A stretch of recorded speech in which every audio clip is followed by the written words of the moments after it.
보기 좋은 떡이 맛도 있다 이런 말이 있습니다. 수외해중이라는 한자 성어에서 온 말입니다. 본래 이 수외해중이라는 말은 외모가 빼어나고 아름다운데 속마음 또한 슬기롭고 똑똑하다 뭐 이런 말이죠. 보기 좋은 떡이 왜 맛도 있는 걸까? 음식에서 가장 중요한 것은 맛이지만 그리고 또 영양이지만 그러나 그것이 우리 눈에 보이는 것은 참으로 중요합니다. 일부 나라 사람들이 밥을 숟가락이 없어서가 아니라 꼭 오른손으로 먹는 이유 가운데 하나는 사람들이 미개하거나 뭐 숟가락이 없어서가 아니라 손가락으로 먹을 음식의 그 촉각을 느끼면서 먹기 때문에 숟가락으로 먹는 것보다 훨씬 맛있게 느껴진다라는 것이죠. 그 외에도 후각 그리고 또 시각적으로 그 음식을 평가하는 것은 사람들의 본능입니다. 어느 광고 카피처럼 최소한 못생겨도 맛은 좋아야 하고 영양가가 있어야 할 겁니다. 그러나 잘생기고 이쁘고 맛이 좋으면 더 좋지 않는가 하는 것은 말할 나위가 없습니다. 보기 좋은 떡이라는 것은 음식의 외적인 형식입니다. 그것의 본질인 맛과 영양에 비하면 사실은 부차적인 것이 사실입니다. 하지만 보기 좋은 외적 형식을 갖추면 시각적 효과가 있게 되죠. 보기 좋은 떡을 바라는 마음이 어디 음식뿐이겠습니까? 서울의 신사동, 압구정동, 청담동 뭐 이런 동네에 가면은 성형타운이라는 곳이 있답니다. 이 세 개 동에만 성형수술병원 할 수 있는 병원이 1000개쯤 된답니다. 우리나라 사람뿐만이 아니라 일본, 중국, 뭐 아시아 사람, 뭐 심지어는 가끔은 서양 사람들도 이곳에 와서 성형수술하는데 세계 최고의 기술을 자랑한다고 합니다. 1인당 적게는 200~300만원 그리고 많게는 5천만원씩 써가면서 이 사람들이 성형수술을 하고 간다는 겁니다. 경제적으로 보면 대단한 외화벌이고 좋은 경제적인 효과가 나겠죠. 그러나 문제는 이렇게 성형 만능, 외형 지상주의에 빠져있는 한국의 그런 병폐는 그 이상의 심각한 문제를 내포하고 있습니다. 몇 년 전 방송에서 키가 180이 안 되는 남자를 놓고 루저라는 표현을 썼던 한 정신 빠진 여자가 있었습니다. 그 친구 때문에 180이 안 되는 모든 남자들이 졸지에 루저가 되었습니다. 그리고 그것이 이슈가 되었습니다. 근데 방송에서 단지 문제가 되었다는 것이 문제가 아니라 최소한 그 친구는 그 여대생은 분명히 180 이하가 안 되는 남자들을 그런 시선으로 바라본다는 거죠. 지는 가진 것, 뭐 있는 것도 아무것도 없으면서 말입니다. 이게 어처구니 없는 일인데 어쨌든 그것 때문에 굉장히 이 외모 문제가 부각이 되었던 적이 있습니다. 사람 사는 시대야 뭐 어찌 미모, 뭐 키와 같은 외형적인 요소가 문제가 안 되겠습니까? 누구나 다 키 크고 잘생긴 준수한 용모를 지닌 것 마다할 일 없겠지요. 그러나 문제는 우리나라가 이와 같이 성형수술 또 성형외과 이런 부분이 기형적으로 발전하는 데는 분명히 우리 사회의 병폐, 고질적인 문제 또 우리 사회 속에 숨겨져 있는 근본적인 문제가 있다고 저는 생각합니다. 폴 에버라는 취업 전문 업체에서 구직자 1775명을 대상으로 조사를 해보니 구직자의 4분의 1가량이 취업에 도움된다면 성형수술을 하겠다 이렇게 대답했답니다. 그러니까 구직자 4명 중에 1명은 취업에 도움이 된다면 성형수술을 감행하겠다라는 거죠. 100명 중에 4명 정도는 이미 성형수술을 했다 이렇게 답했습니다. 이게 대답만 이렇게 한 거지 실상은 그거보다 훨씬 더 했을 겁니다. 어쩌면 돈이 없어서 취직해서 돈을 벌게 되면 성형수술을 할 사람들 많을 겁니다. 이러한 시대적인 흐름을 가리켜주는 용어가 있습니다. 그것은 바로 루키즘이라는 겁니다. 보다라는 뜻의 룩과 주의, 경향, 사상 등을 뜻하는 이즘이 결합해서 만들어진 신조어입니다. 이 단어는 미국의 언론인이었던 윌리엄 세파이어라는 사람이 처음 사용한 단어입니다.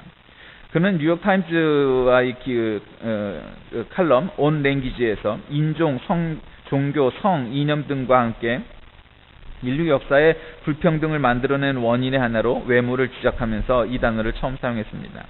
외모가 개인 간의 우열과 성패를 가름한다고 믿어 외모에 지나치게 집착하는 것, 이것을 루키즘이라고 말했습니다. 그런데 여러분 우리가 살다 보면 보이는 것이 의미가 있는 게 사실이지만, 그래서 우리가 그것을 위해서 열심히 일하기도 하지만, 그래서 우리가 어느 정도 그 외형적인 것들을 넓히고 또 치장하고 좋게 쌓아두고 하기도 하지만, 그것이 전부인 것은 아닙니다. 한국에서는 특별히 외모 지상주의와 더불어서 아파트 평수, 그리고 자동차의 배기량과 같은 일들에 굉장히 목숨을 겁니다. 예전에는 2000cc 차를 타면은 우리나라 경제 수준도 낮았지만 상당히 그 중산층 이상 되는 부자다 이런 생각을 했던 적도 있었습니다. 그러나 요즘은 그냥 보통 사람들이 다 2000cc 탑니다.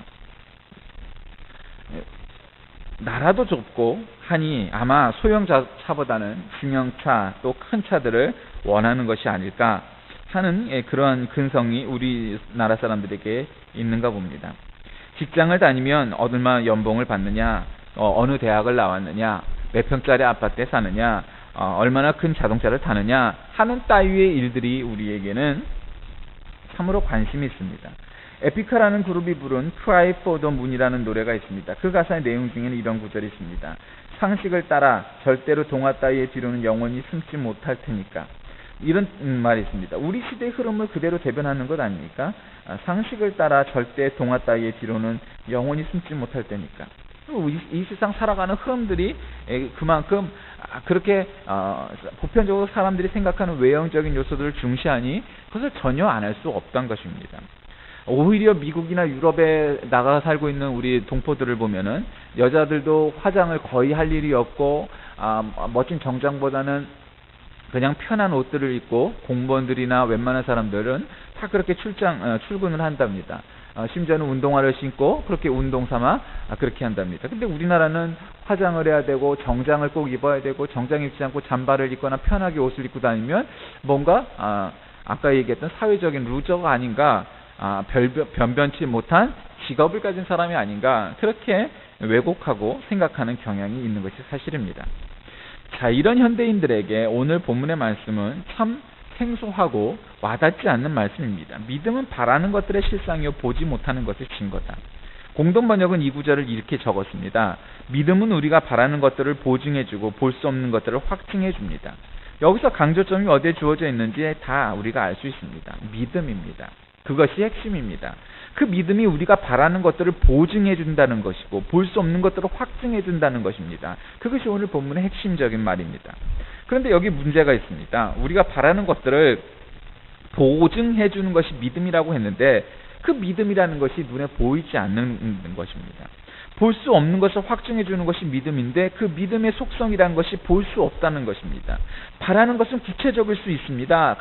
가령 훌륭한 인물이 되겠다, 의사가 되겠다, 변호사가 되겠다, 뭐 그렇게 생각할 수 있습니다. 돈을 많이 벌겠다, 저렇게 큰 아파트를 사겠다, 큰 차를 사겠다, 이것은 아주 구체적입니다. 그러니 이루든 이루지 못하든 아주 눈에 보이는 것이기 때문에 분명합니다. 그런데 그 목표를 보증해 주는 것이 믿음인데 그 믿음이라는 것이 눈에 보이지 않는 것이 문제입니다. 손에도 안 잡힙니다. 아직 이루어지지 않은 마음의 소원, 그 소원은 아주 구체적일 수 있습니다. 그림으로 그릴 수도 있고 영상으로도 만들 수 있고 내 마음속에도 그릴 수 있습니다. 그런데 눈에 보이지 않는 바람을 보증하는 믿음은 눈에 전혀 보이지 않는 것, 눈에 잡히지 않는 것입니다. 보지 못하는 것은 그 자체로 답답합니다. 그런데 눈에 보이지 않는 것을 보증해준다는 말은 무슨 뜻입니까? 보증이란 뭡니까? 사전에서 보면은 어떤 사물이나 사람에 대하여 책임지고 틀림이 없음을 증명함, 또 법률상 타인의 채무 불이행 등에 대하여 책임을 지는 것, 또는 채무 불이행에 대비하여 채권자에게 제공되어 채무의 변제를 확보하는 데 사용되는 수단이다. 이렇게 말합니다. 여러분, 보증이란 단어의 사전적 의미를 들으니까 어떻습니까? 손에 잡힌다, 안심이 된다, 뭐 이렇게 생각할 수 있을 겁니다. 우리가 돈을 빌려줬다가도 돈을 받을 수 있다라는 그런 확신을 가질 수 있는 겁니다. 그런데 그 보증이 믿음이라면 여기서 뭔가 우리가 영적 차원의, 신앙적 차원의 이야기를 해야만 합니다. 국어사전에서 믿음은 이렇게 정의됩니다. 어떤 사실이나 사람을 믿는 마음, 어떤 사실이나 사람을 믿는 마음, 이렇게 말입니다. 아파트가 아니라, 통장이 아니라, 등기부 등본이 아니라, 또 사람이 아니라, 다른 것이 아니라 바로 사람의 마음이다라는 것입니다. 믿는 것은 바로 믿는 마음이라는 것입니다. 여러분, 우리 마음이 하루에도 몇십 번씩 바뀌는 것을 우리가 너무도 잘 알지 않습니까? 성경도 확인해 주는 것처럼 천하에 믿을 수 없는 게 사람이고 사람의 마음입니다. 그런데 그 마음, 그 믿는 마음이 보이지 않는 것을 어떻게 보증하게 되느냐? 이해할 수 없습니다. 은행에 가서 돈을 빌리면서 그래, 담보는 뭘로 설정하실 건가요? 아유, 담보요? 제 마음을 담보로 해주세요. 그렇게 해서 빌려줄 사람 하나 없습니다. 제가 어떤 담보도 없이 돈 빌려주는 것을 영화에서 본 적이 있습니다. 그 영화도 아주 오래된 영화입니다. 흑백 영화죠. 배너를 만들었던 그 감독이 초기에 만들었던 영화 제목 중에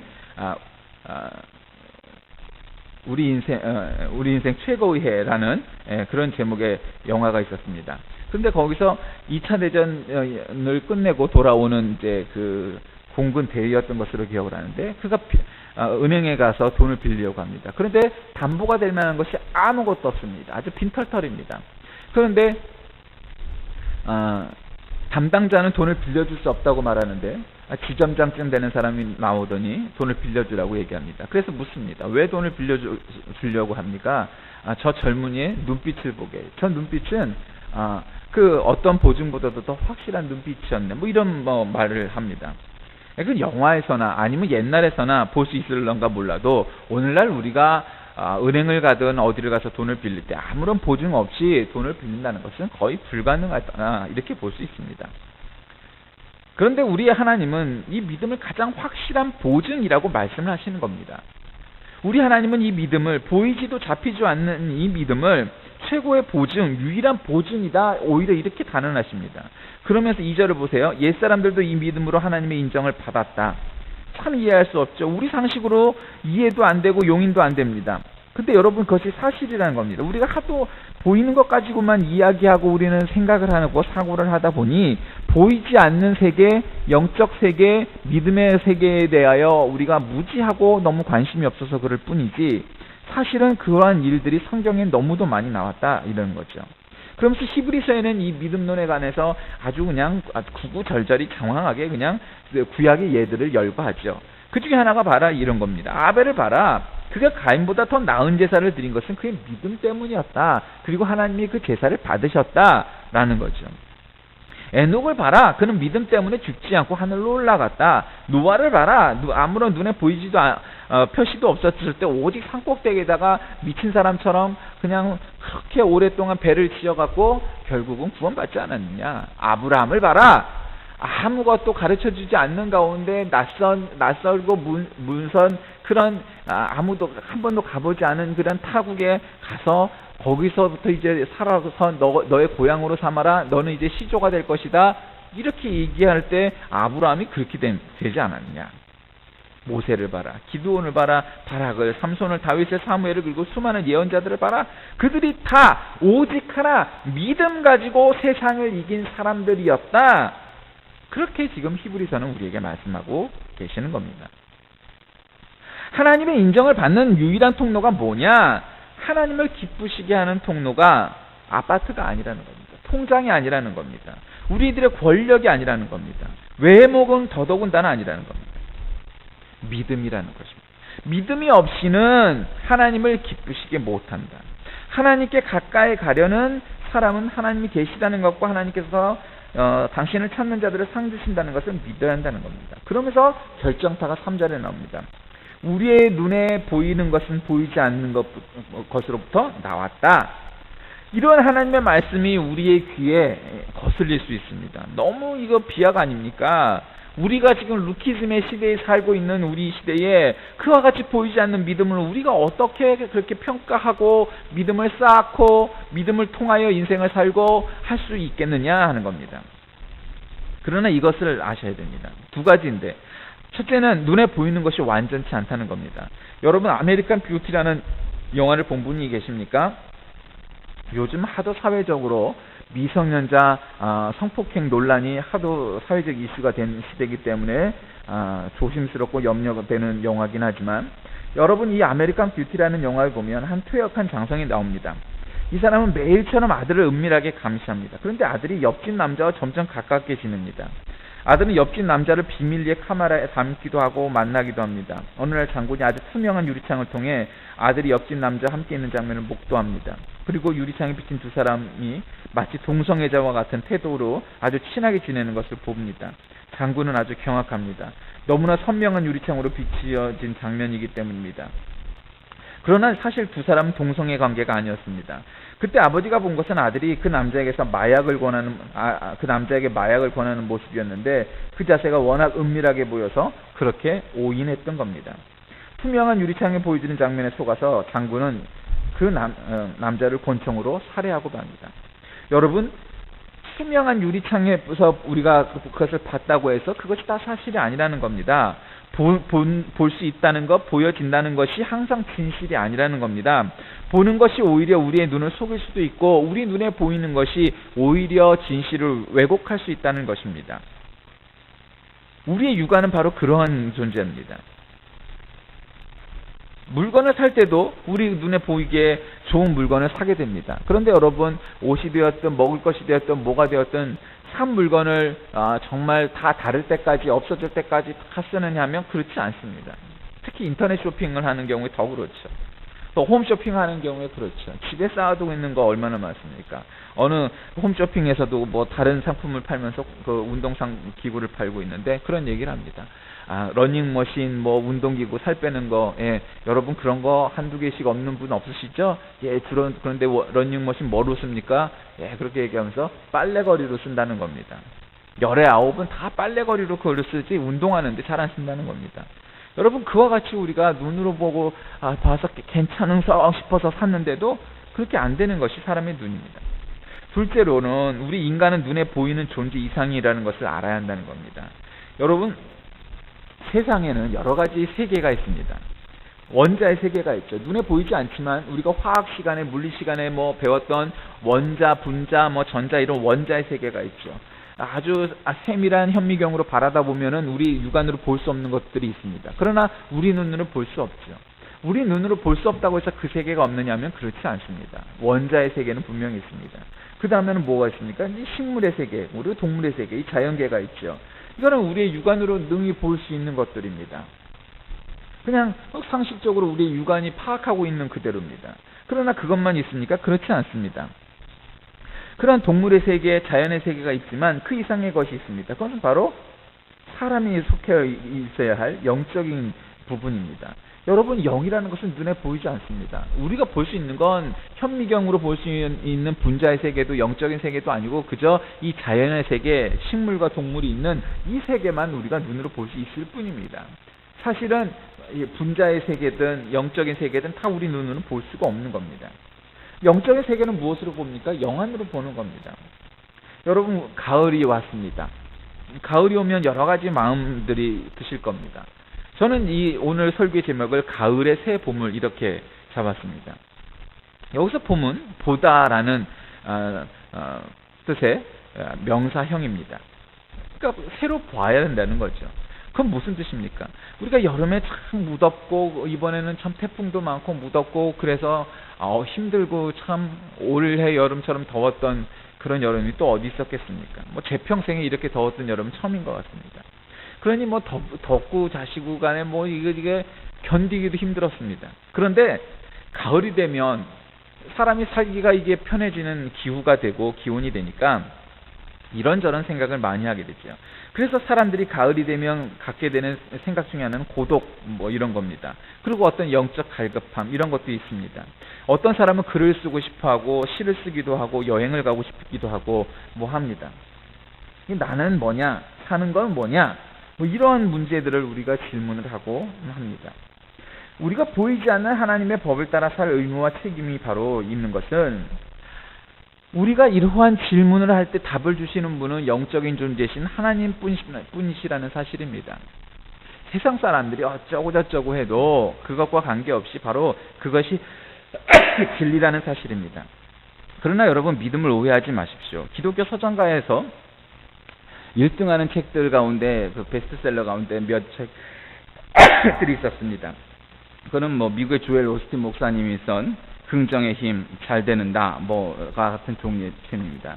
옛날 그 빈센트 노만부이 빈센트 박사가 썼던 긍정적 사고 방식의 뭐 그런 류의 책들이죠. 그 주장은 간단합니다. 하나님을 믿는 사람이라면 그가 믿고 생각한 대로 모든 것이 다 이루어진다. 뭐 이런 얘기죠. 아, 좋은 말이죠. 저도 그랬으면 좋겠고 여러분도 다 그랬으면 좋겠습니다. 환상적이죠. 긍정적인 사고, 긍정적인 뭐 생각 중요하죠. 예, 우리가 그렇게 살아야 합니다. 그러나 문제는 다 그렇게 되지 않는다는데 문제가 있습니다. 예수 잘 믿었는데 병들고, 예수 잘 믿었는데 가난하고, 예수 잘 믿었는데 별 볼 일 없이 살았다면 그것은 예수 잘 못 믿은 것이냐? 그렇지 않다는 거죠. 의외로 정답은 아주 간단합니다. 성경이 말하는 믿음 가운데 그런 부분이 있는 것은 사실입니다. 그러나 그것이 전부는 아닙니다. 하나님이 말씀하시려는 믿음의 본질은 사실 그런 게 아닙니다. 오히려 그것은 믿음의 한 부분일 뿐입니다. 진정한 믿음은 그런 것이 아니라 그렇지 않은 부분도 있다는 것을 우리가 인정해야 됩니다. 믿음은 눈에 보이지 않기에, 하나님은 눈에 보이지 않는 분이시기에 우리의 생각과 언어로 표현하고 다 할 수는 없습니다. 그래서 늘 그것은 일부일 뿐입니다. 그러나 문제는 우리의 눈에 보이지 않는다고 해서 그 세계가 없다고 생각하거나 늘 망각하고 산다면 그것은 참으로 어리석은 생각입니다. 이 가을에 저는 여러분에게 가을의 새 봄을 확인하시라고 권면드립니다. 이 가을에 새 봄을 우리가 봐야 한다는 겁니다. 새 봄을 통하여 우리의 영안이 열리고 새로운 세상이 열려야만 한다는 겁니다. 그렇지 않다면 안 되는 겁니다. 뭐 요즘 저희 모교인 서울신학대학교에서 인문학 강좌라는 걸 해서 뭐 인문학 계통의 여러 인사들을 모셔다가 뭐 그런 강의를 하고 하는 것을 본 적이 있습니다. 우리나라가 심지어는 대학조차도 인문학을 경시하는 풍조가 만연해 있기 때문입니다. 인문학 서적의 1년의 수요가 5,000권이 안 된답니다. 웬만한 책이 5,000권 이상 팔리긴 어렵다는 거죠. 그런데 여러분 뭐 성공학개론, 재테크, 뭐 인간관계 어쩌고 뭐 이런 출세하는 법, 뭐 이런 것들은 여러분 뭐 몇천 권, 몇만 권, 심지어는 몇십만 권, 뭐 어떤 것은 아주 드물게는 몇백만 권도 팔리는 책이 아주 부지기 있습니다.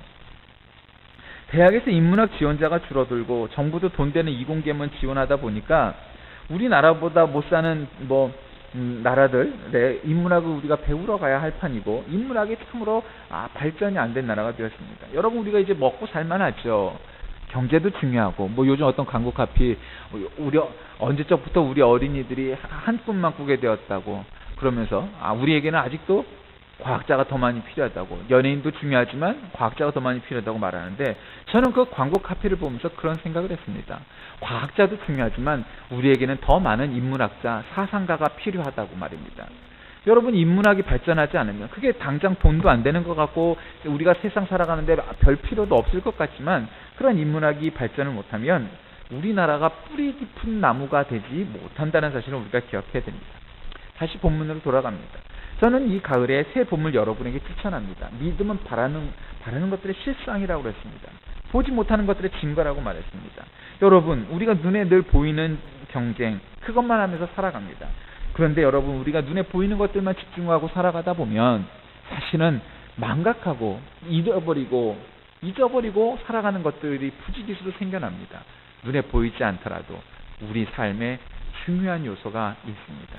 그것을 보는 것이 바로 오늘 제가 제목으로 잡은 새 봄입니다. 영적인 봄입니다. 우리가 우리의 육안에 보이는 것만 보지 말고 영적인 눈으로 볼 때 우리가 인생을 더 풍요롭고 아름답게 살아갈 수 있게 될 겁니다. 성도란 무엇입니까? 보이지 않는 것들을 볼 수 있는 사람들입니다. 성도란 보이지 않는 하나님을 보이지 않는 믿음이라는 통로를 통하여 보이는 것보다 더욱 소중히 여기는 사람들입니다. 그럴 때 우리가 진정 그리스도인이 될 것입니다. 이와 같은 그리스도인 모두 되시길 주의 이름으로 간절히 축원합니다. 기도하겠습니다. 살아계신 주님, 오늘 이 가을에 새 봄을 이런 제목으로 말씀을 나누었습니다. 히브리서가 우리에게 가르쳐주는 믿음의 실상을 깨닫게 하셔서 보이지 않는 하나님 또 믿음을 통하여 우리가 보이는 이 세상에서 훨씬 더 풍요롭고 아름답게 살아갈 수 있음을 깨닫게 하여 주옵소서. 우리가 너무 보이는 것들에 매몰되어서 보이지 않는 것들을 잃어버리고 사는 우를 범하지 않게 하여 주옵소서. 예수님의 이름으로 간절히 기도하옵나이다. 아멘.